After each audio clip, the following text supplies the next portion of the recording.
Hello and welcome to another episode of PodcastDX, the show that brings you interviews with people just like you, whose lives were forever changed by a medical diagnosis.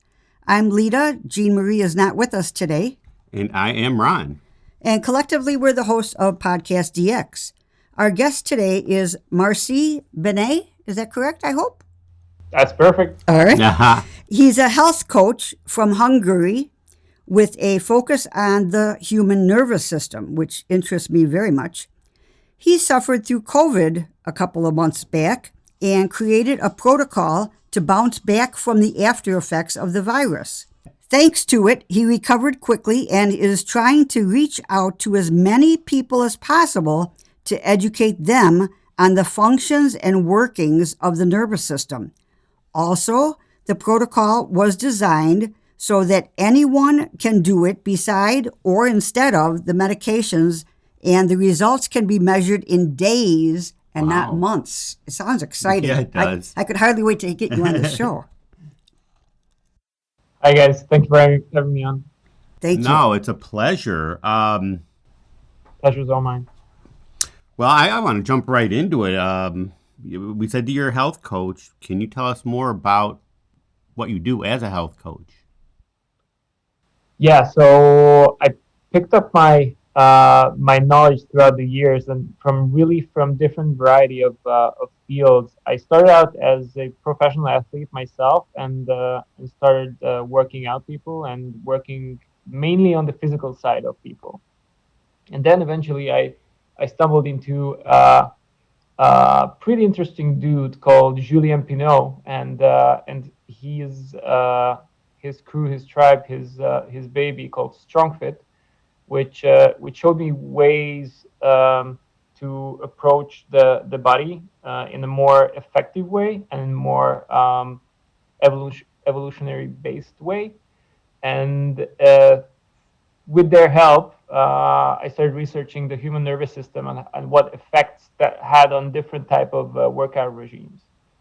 Okay. So we started stumbling into workouts where people just hit intensities where they just broke down in tears, and we didn't really know what was happening, but we anticipated that, okay, we need to dig deeper in the psychology of the whole thing because something is happening here that we don't really understand. Mm-hmm. And so that was the time when I started digging deeper into how the psychology works and the mental aspect of the whole human experience. It's amazing. And so I started combining those, and I created a system where among workouts, personal trainings, I could also focus on the personal development of people. So introducing a little bit of NLP, introducing a little bit of shadow work and the like into the workouts. But that ended when COVID hit because I couldn't really meet with people. Right. And this really needed a safe space and for me to meet with the clients. So I ended up coaching them online and going on with just online coaching, and then going on as a health coach like that. Well, that's good. You're very flexible that way. That's pretty good. That's very entrepreneurish.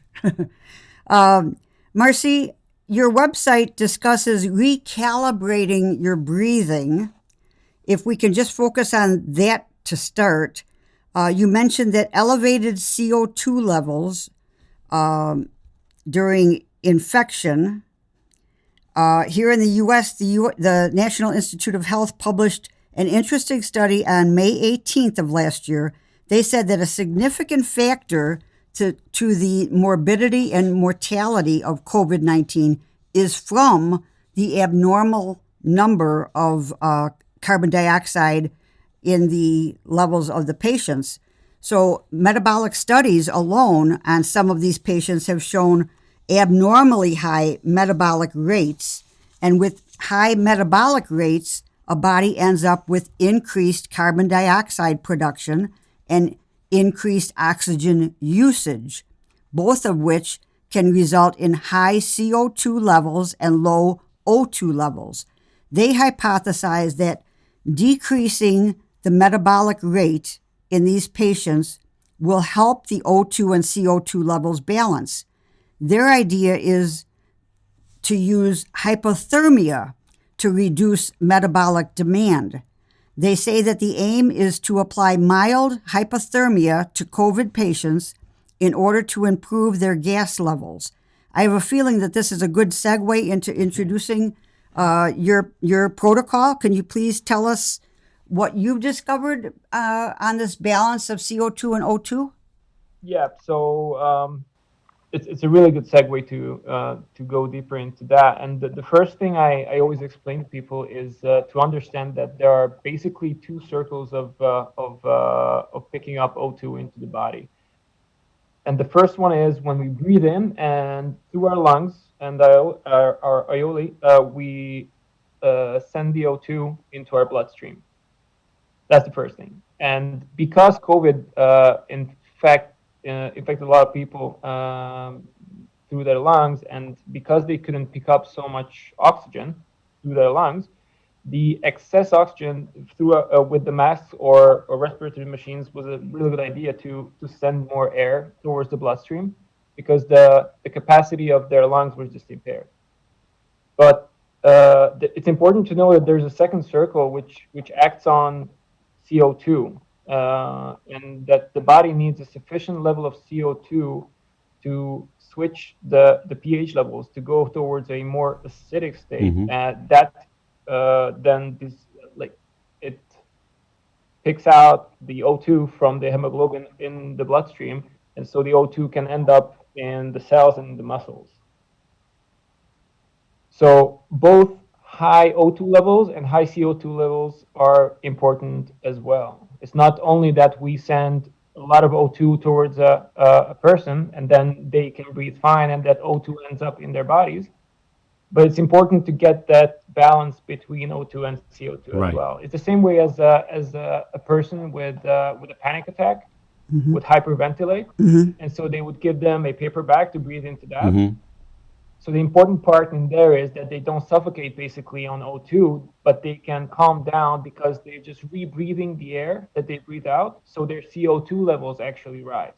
Gotcha. Okay. So that's the important part to know, first of all. And then going off of this study, the high metabolic rates during COVID infection is a really good sign that the body is in a constant fight when it's battling this virus. So the elevated metabolic rates, even though the body is not really doing anything because they're laying at home or laying in the hospital, the body is in a massive fight, and the metabolic rate is elevated, so it can produce energy to fight off these pathogens or the virus that they found. With that, it's similar to what one would experience when they are putting themselves through for example, a work regime where they have chronic stress in their work. So people can end up with chronic stress where their head is just buzzing and they're constantly on that high, and we know that can result in burnout, in crashing, in fainting, and just the system shutting off, saying that, okay, dude, that's enough. I'm done. I'm out of here. But this time around, like people that are not really doing that proactively to themselves, but they are suffering through a virus. Okay. And so when they get out of the virus and they get back to a healthy function of the lungs, one needs to recalibrate this balance of O2 and CO2 because they can pick up the oxygen properly most of the times because their lungs recover. They get clear from the virus. They are okay, but they can't really trigger these sensors of CO2. Like 89% of our sensors with our bodily gases are focused on CO2, not really O2. Okay. So not really oxygen, but our body is really focused on, okay, where is our carbon dioxide level? Right. So these receptors, when the CO2 is really, really elevated, this is just my hypothesis. I just hypothesize about this. When the CO2 levels raise during COVID, the receptors themselves, because it's elevated, they start dying off a little bit. a similar thing when somebody's hormone levels start going up, or if somebody's drinking a lot of coffee, those have receptors as well, and because those change the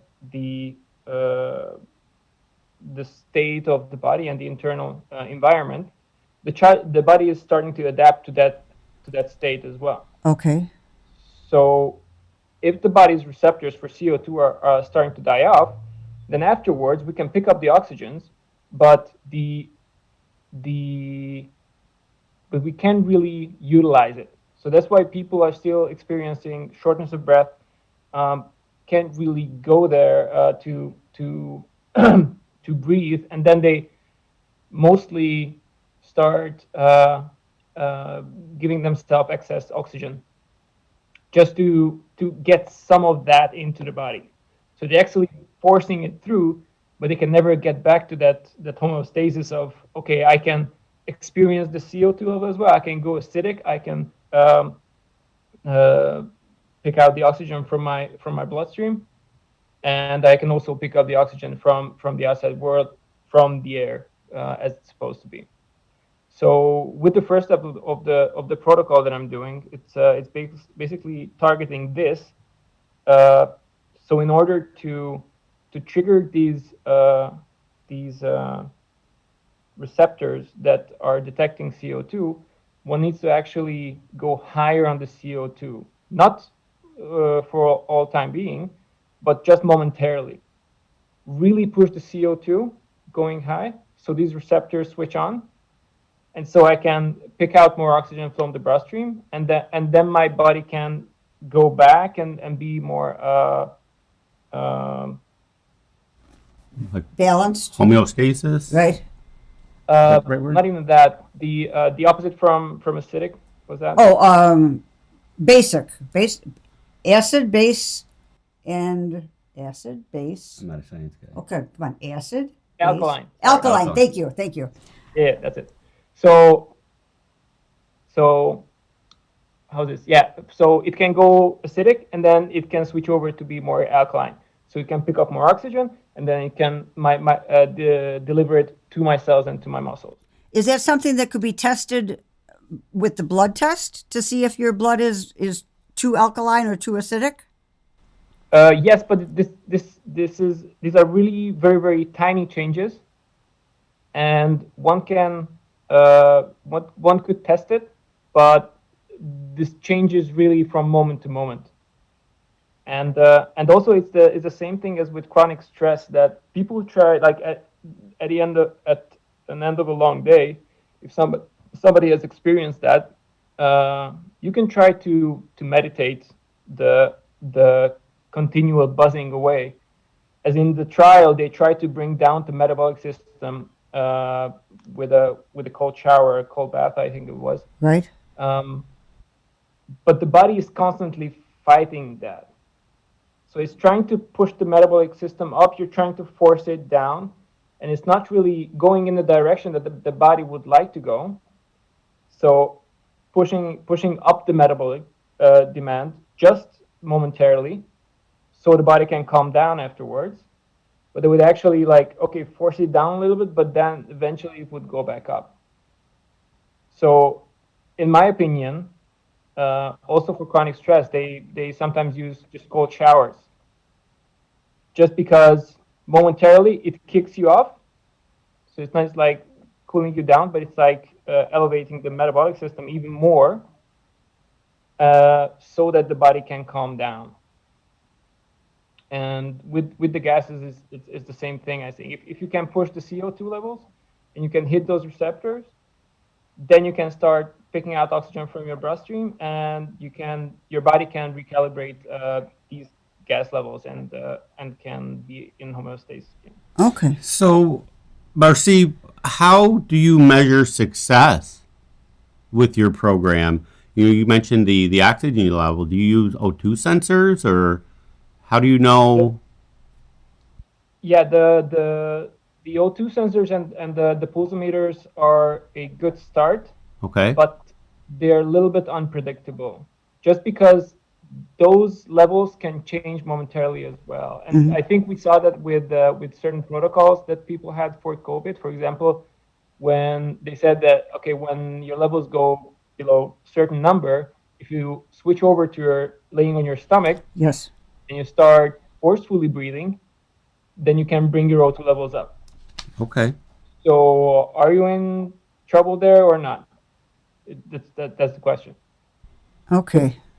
because you can change the levels again momentarily. Yes, there is something going on, but if if one, for example, has better sleep, and I would Hmm. go for that. That's my main area of focus of them feeling better, and also quality of life, just from their subjective experience. If that increases, then I think we're on the good path. Okay. So that's how you measure the success is whether or not they're sleeping soundly. And if so, it's a subjective thing. You don't use a pulse meter or a oxygen sensor. You want to do more because that's like right now. You want to do like a over time, right? You want to see like over time how is it responding. Yes, Okay. absolutely. Because Okay.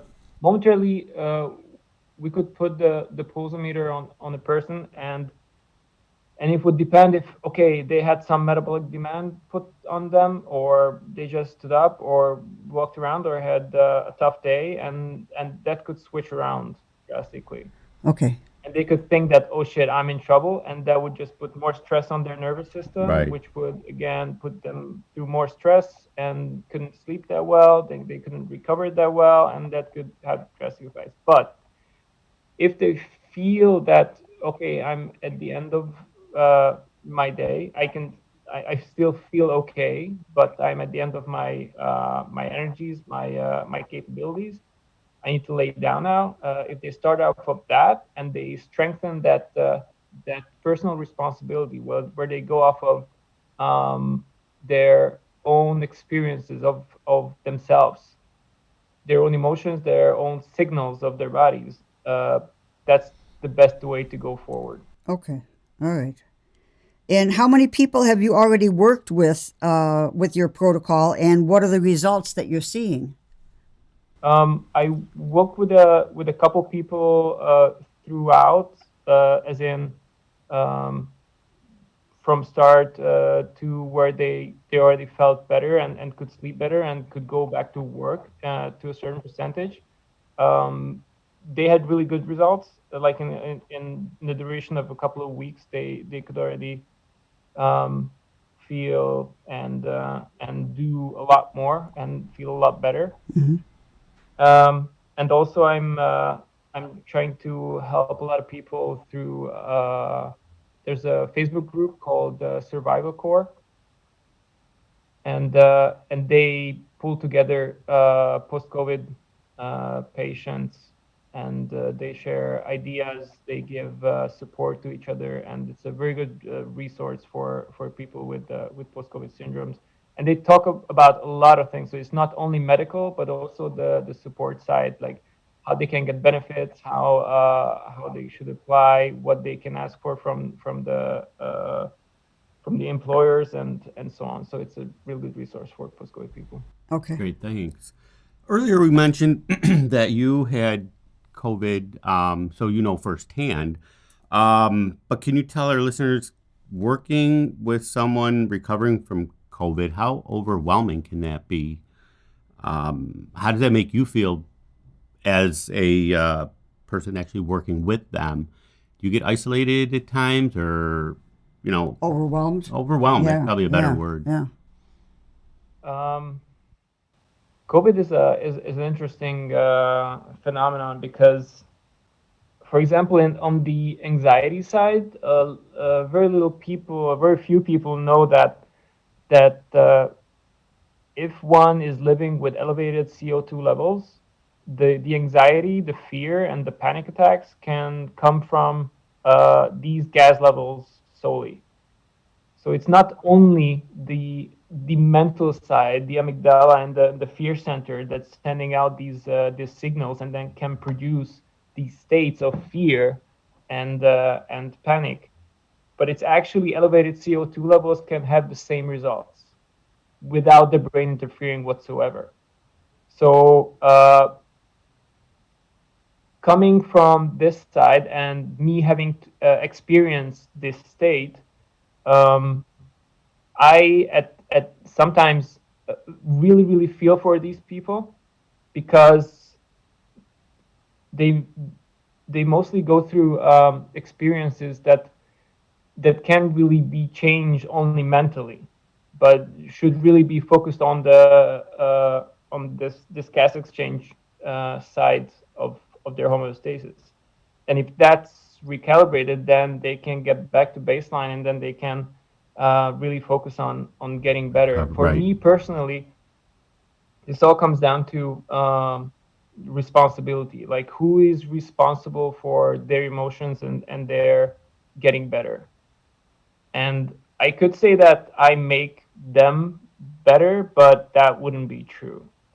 And I think for all healthcare workers or caregivers, this would be a very important lesson to learn. For me, basically, this was a very important lesson to clear the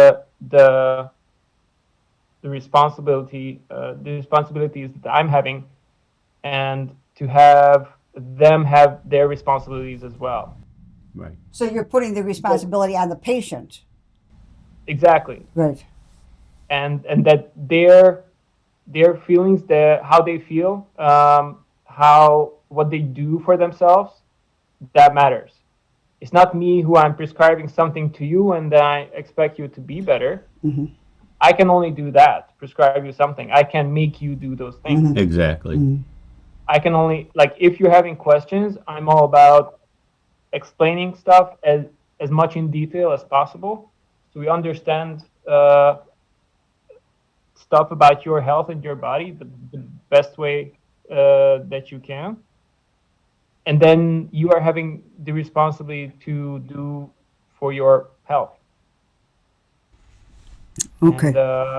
if I can stay in that zone and not step over that, and not really, and not take over too much responsibility for other person's emotions or health, then first of all I can protect myself in a way that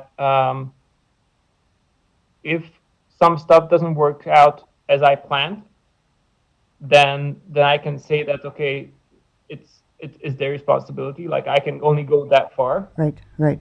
Of course, I'm trying my best to do here. Like, it's not pushing up responsibilities, but letting the other person to keep responsibility. I think that's a better approach. Okay. Okay. That sounds Perfect. good. Yeah. Marcy, have you found that social media or online groups or meetings or other technology could help can help you from feeling isolated or alone in dealing with these battles that you're working with? Mm. I myself, I'm a very big introvert, so I was on I was on the side of being very pleasant with the state that we're in now. But also, I think in one way, this was a great wake up call for a lot of people to again look into what they might give over responsibility of to other people, whether it be work or internal states or being loved or having the sense of connection. If one is giving that away in terms of it's being dependent on something or some state or someone, then if that is taken away, for example, in this pandemic, then that's the end of it. Then I don't have it. I can create it for myself. Whereas with online media, uh, one could have still created that if one was resilient, and one could pick up on these signs of COVID, basically, that okay, I'm feeling stuck here somehow, that I'm handing over my sense of worth, a sense of being socially loved to my friends. And if I can't meet with them, then I'm just no one. And I feel like I wouldn't want to say the S word, but yeah, very Yeah, bad. yeah, We understand. yeah. Okay, and so that's a wake up call for me to okay dig deeper, go within, and then find out what I am missing, where could I have lost, why I am outsourcing this if I can create this for myself. But online media, I think, has made a great leap during this time, and will be a great help to connect, even like this, like throughout the world.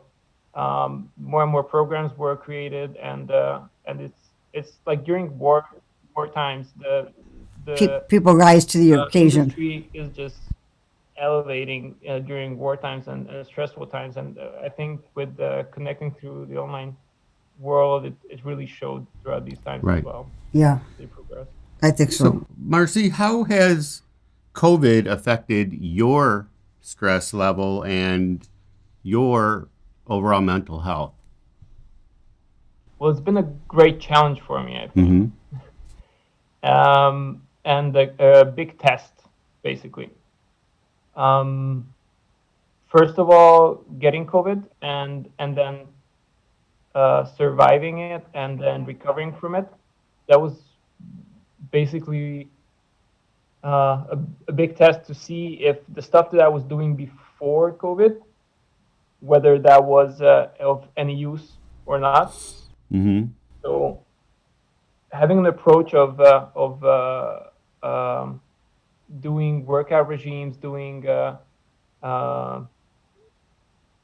intermittent fasting, or having a lifestyle in nutrition or mental health, to not really focus on the present, but also do it for future problems when they arise. It's I think something to for everyone to look into, that you're not really only doing this for you to feel well in the now, but Mm-hmm. also in future times when you get hit with a virus, you get hit with a layoff or any form of loss, that you can survive it, go through it with a good state, and then you can pick up right after when where you left off. So it was mostly a challenge and a test, um, and and now it's just getting better and better. I think that at least what I'm feeling. Okay. Good. Yeah, you're actually, I think, first person we've interviewed that has had COVID. Is that right? Well, I think maybe the first person that has told us. Yeah, yeah. Yeah. I know some people that have had COVID, but they had a very mild case. Was yours a mild case or was yours pretty severe? I so the funny thing about this whole thing was that I was never actually tested positive for Okay, COVID. but you know that by the symptoms that you probably had it. I had the antibody tests Mm-hmm. afterwards that Yeah. showed that I was full of them. So that's what points out that I had it, plus the symptoms that I had really point towards that I had Mm-hmm. COVID. But both the PCR tests, plus I think they did four or five quick tests throughout my 2 weeks of being bedridden. Mm-hmm. They were all negative. Okay. And so the first sign of it was me fainting and just passing out. And then they took me to the hospital, did a bunch of tests. They said that everything was fine. I should go home, lay down, and Oh God. uh, Wow. just take care of myself. Well, And and then I think after that, a week after that, because the fever wasn't going down with just all the medications that I took. They prescribed me some antibiotics to look if maybe there was something some bacterial infection that was Mm-hmm. affecting the fever. mhm. So I started taking that. That wasn't really helping, so it took me another week of fever. Plus, in between, they found out I had pneumonia as well. So for that, the antibiotics were actually good, but just from the feel of it, it didn't really do anything. Mm-hmm. But after 2 weeks, the fever slowly started going down, and I started feeling better. But throughout the time, I was just basically at home and suffering it through. Okay. Wow. Oh, it's terrible. Yeah. I'd like to delve into another thing I found on your website. Very nice website, by the way. I really liked it. You have a polyvagal theory. And our co-host, who's unfortunately not with us today, Jean Marie, she has something called POTS, postural orthostatic tachycardia syndrome, as a result of a brainstem injury in the Army. She and I are very aware of the vagus nerve and the role that it plays in critical systems in the body. How does your coaching help people recalibrate their central nervous system? And is this critical in that balance of CO2 and O2 in the body? Right. So the vagal nerve is basically that is the main nerve that helps you to stay calm, and it's called a vagal brake. So put a brake on the sympathetic nervous system that is always trying to go out of control. So when it's hyping itself up, then the brake is pulling back as well. So if that nerve is damaged, then again this vagal tone, this vagal brake cannot be applied as much on the sympathetic side of the nervous system. The body cannot relax that much, and it's the same way as if you are not breathing out enough, you can't really breathe in, like take a deep breath in. It's the same way, if you can't relax back down, then you can't really push your sympathetic side up that much. Okay. And then it's just becoming it's working, but it's becoming less and less and less, and it's still there, it's still chronically active, but it can't really elevate. For example, with POTS, when if somebody stands up, they get dizzy, and the blood pressure just Drops. falls down. Right. Mm-hmm. So there's the body, because there's like a muscle activation and an activation of the nervous system. What should be happening is the sympathetic nervous system kicking in, contracting the blood vessels, and really forcing the blood upstream into the brain, and just, okay, we're getting active, and let's start going. This can only happen if the body is calm enough to kick this in. If that makes sense. Yes, it does. Okay. So for someone to find this balance again with the nervous system, to find a baseline where they can relax and ease back down and have good sleep, good restful sleep, and not go overboard with what they're doing throughout the day, with their work, with their families. And again, this can happen, for example, with healthcare workers. They have a huge rate of burnout, because they're going into excess. They're doing this not for themselves, but mostly for other people. So they're not really taking care of themselves. They're not starting off of, okay, what do I require in this? But what do my patients require? And for example, now during COVID times, we've seen a tremendous burnout rate in with nurses, with doctors who've been on the front line of this whole thing the whole time. Right. And it's going to be crazy to see how they're going to come back, or whether they're going to continue their work. Because if we're through with this pandemic, that's when the body says, okay, now we can relax, and they will just crash. This is my prediction, but we're going to see. Hopefully not. But this is that one thing that healthcare workers and just anyone who's working with people go through day by day, and should really take note of and take care of themselves first. Well, it actually leads me into my next question, because a lot of our listeners, they are caregivers for friends or loved ones. I guess actually two-part. What can the caregivers do to assist their patients to regain the balance of their blood gases, and I guess more, again with themselves, because it is a high stress level. Right.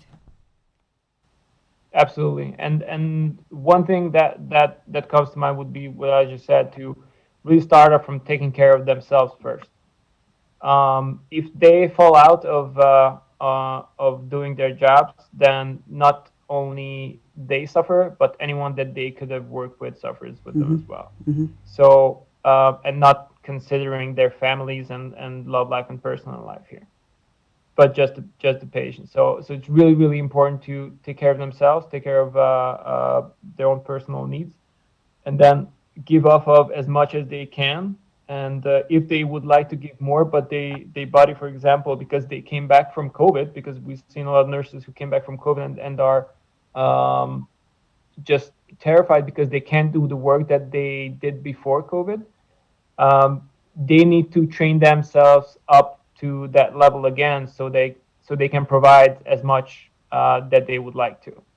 So start off always from what their circumstances are, what their capabilities are, what the capabilities of their nervous system is, what the capabilities of their fitness is, and if it requires more of them, then start training towards that.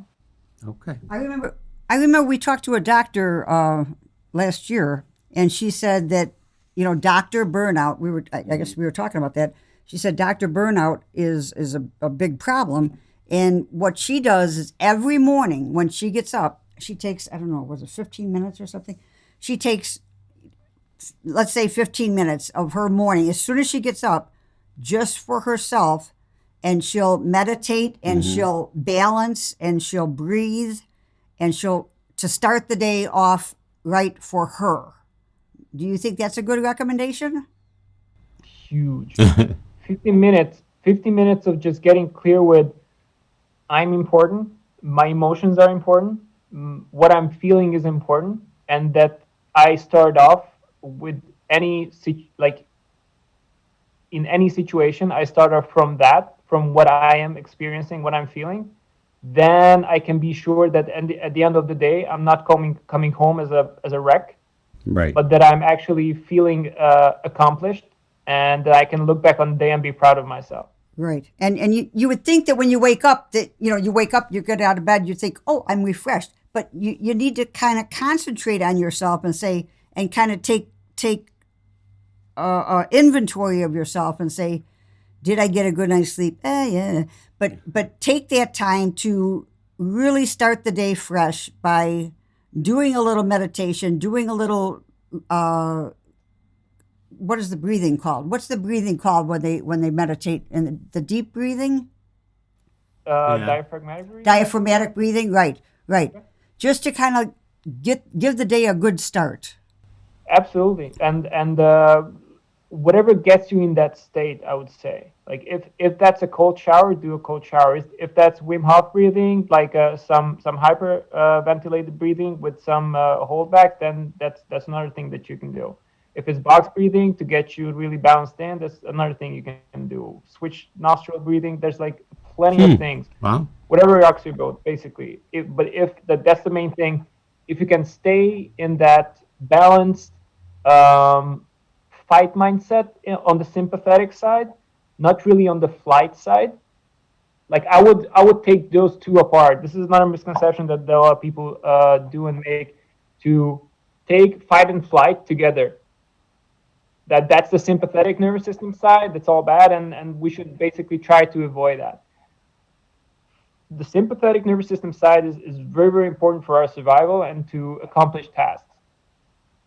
But there again, the fight side has a very distinct difference from the flight side. The fight side is where I'm capable of doing something, I'm proactively doing something, and I can look back afterwards and be proud of myself that I accomplished something. So I'm really proactive with it. On the flight side, I'm very reactive to my surrounding, and I'm still capable of doing stuff. I would not like to do anything. This is where a lot of people are with their works, for example. They just suffer through it. They would Mm-hmm. not like to do it, but they just suffer through it. They still do it because they have to. They don't have any options, so they have to do it. And then afterwards, they don't feel any win with it. And this is just a nervous system side that they're on, and they are training themselves to hate their jobs, basically. Okay. I kind of see that. Yeah. I can understand how you separate that. I never thought of doing that, but that makes perfectly good sense. So, Marci, what advice would you have for Yeah. someone? I'm sorry? Sorry, just No. one more thing. Going back Sure. on the Sure. what the healthcare workers could do to better their patients with the gases. So first of all, take care of themselves Mm-hmm. first. Then either with this protocol or whatever protocol that they would advise, first try it on themselves. Do Makes it Okay, sense. so yourself that's as good well. advice, right? Know the experiences that your patients go through. Because, for example, the hypoxia training that I recommend in the first step of my protocol, pushing the CO2 levels, holding your breath, and doing some light walking or carrying during that elevates your CO2 levels, where you get a short-term anxiety or panicky feeling that you then counteract with light breathing through the nose and controlled breathing, signaling to your body that actually this state is okay, and I'm good, all is well, so I can come back down and relax. That's really, really important when they explain stuff to people and they can relate to what they're experiencing. For example, if somebody is feeling anxiety already and then they start feeling more anxiety to something that they're doing, then if the healthcare worker, for example, didn't experience this, they can't relate to this.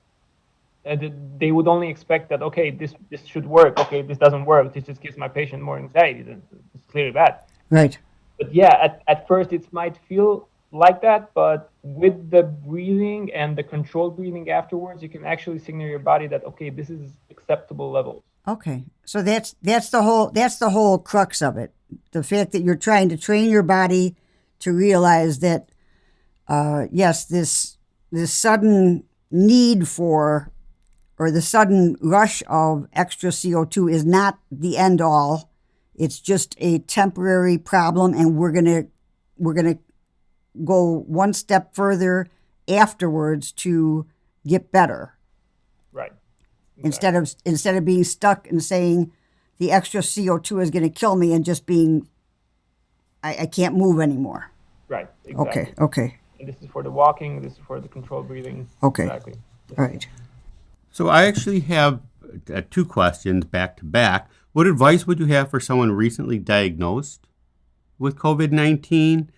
And then for you personally, what's the best advice you received regarding your recovery from COVID? So this is not professional medical advice. So We put That's part of our show. We put that disclaimer at the end of the Yeah, show. right? Yeah, it's okay. You're safe. But what my experience is, and first of all, it's not a death sentence. It's not a death Wow. sentence. Okay. Right. So it's the freaking out part, the anxiety part, and being scared, perfectly fine. It's okay. If they can keep this one part in the mind, that their body's working and is doing the best they can, maybe going for talking to the doctors about starting to prescribe them low doses of steroids, had very good effects. What I read up on. Also, I read a lot of good things about ivermectin. I know how available that is to people, but also a topic of conversation with their doctors. Also, pushing their vitamin C, D's, and some multivitamins, and thinking of this part of their life as something that will pass. Okay. So. And I'm thinking, like, if you consider it, I guess the media has set it up to be quite the horrible monster. It is, but what you're saying is realize that it doesn't have to be a horrible monster. And if you take it one step at a time, don't let your mind turn it into something that you can't fight. Right. Keep Even it. if Go ahead. so even if it will have some after effects like post-COVID symptoms, which we can't really predict how bad it will hit to certain people. Right.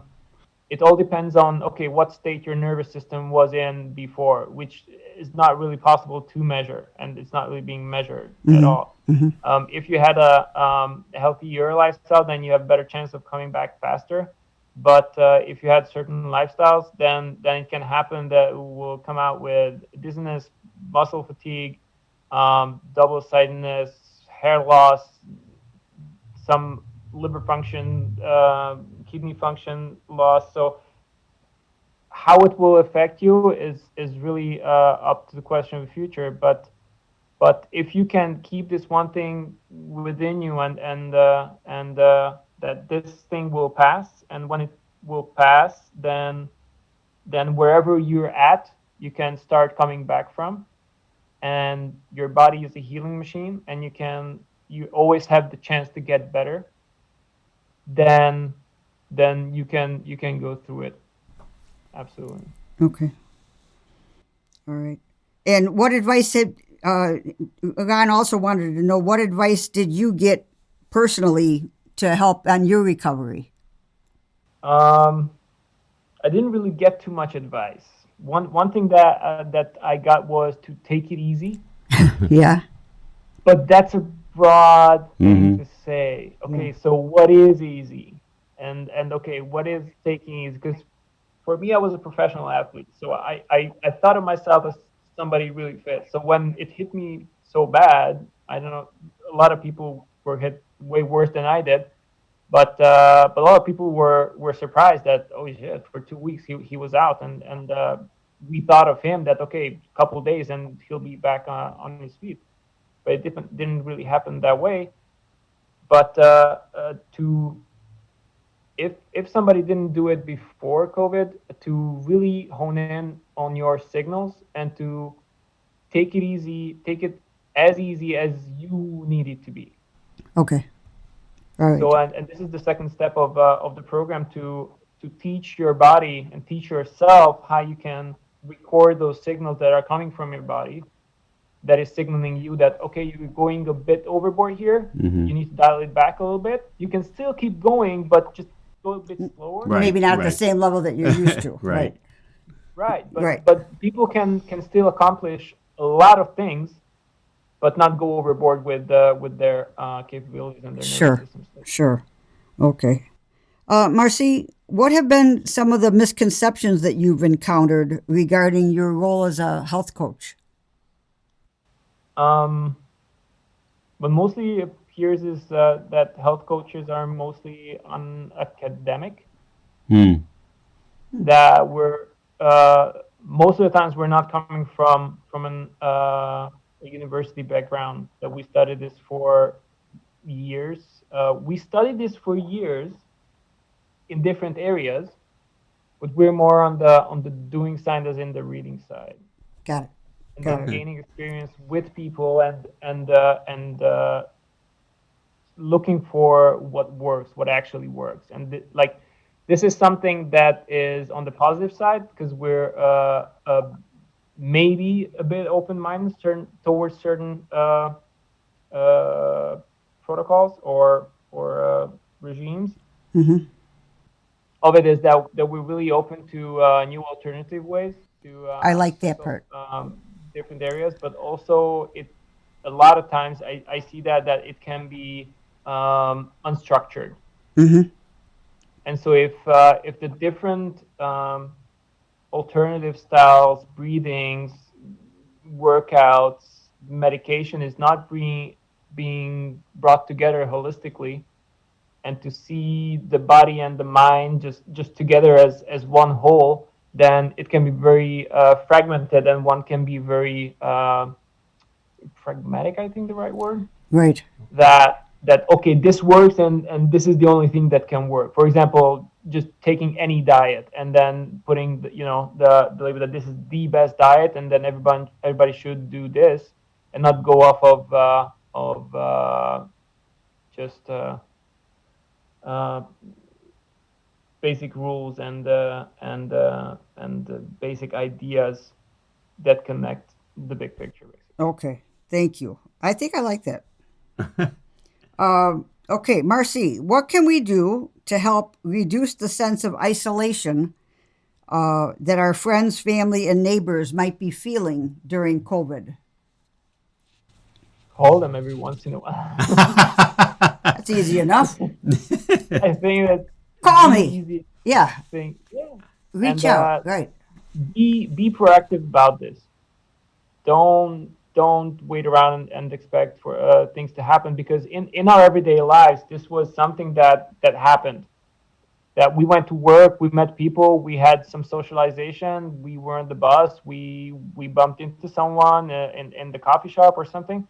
Um, this most of the time we expect it to happen automatically. With COVID, it doesn't really happen. We have to be proactive about it, and You're right. if we realize that okay, I might need some socialization, or my friends are in need of socialization, then go and make it happen. There are ways. There are still it's not going to be the same, but it's still going to be something that is actually in the polyvagal theory. If somebody reads up on it and reads up on creating a safe space and what effect the sense of safety, what effect socialization has on the sense of safety of one, um, then they know that talking to someone, having some connection, having some personal connection creates that sense of safety and that vagus nerve activation, basically, that creates that parasympathetic side to be stronger and to be more active so one can calm down. It's something that you need to exercise in order to get better. You can't just Exactly. assume that nature is going to take its course. You have to actually exercise it and work it in order to improve it, right? Right, exactly. And the state that you are in most gets trained the most. I agree with Makes that. sense. I agree Right. with that Right. completely. I often put memes on my Facebook page to try to get people elevated, because there's so many people that are just either stuck down or stuck straight. I want to get people up. So I figured, hey, the more I can get up, the better I think people will be. I've seen some of your Facebook posts. Okay, well, I do go off the rails a little bit, but So, Marci, how can our listeners out there learn more about your protocols? Do you have a website? yes, he does. I'm going to put links on our Okay. website. But go ahead and let our listeners know. It's www.benemarci.hu/post-COVID. Okay, I will put a link for that on our website. Okay, perfect. And then I share mental health quotes, ideas, short essays on my Instagram page. That is Instagram? Benemarci EU. Say it again. Benemarci, my name. Yep. EU. Okay. So that's BENEMARCI.EU on Instagram. We will, No dot. No, Just- that's no not dot. enough for Instagram. Dash. Just Benemarci EU. Yes, sorry. I don't even think there's a dash. I'm not. I know. I got nothing. We're a little older. Yeah, I'm not an Instagrammer. My daughter is. Well, we will definitely put links for them on our website.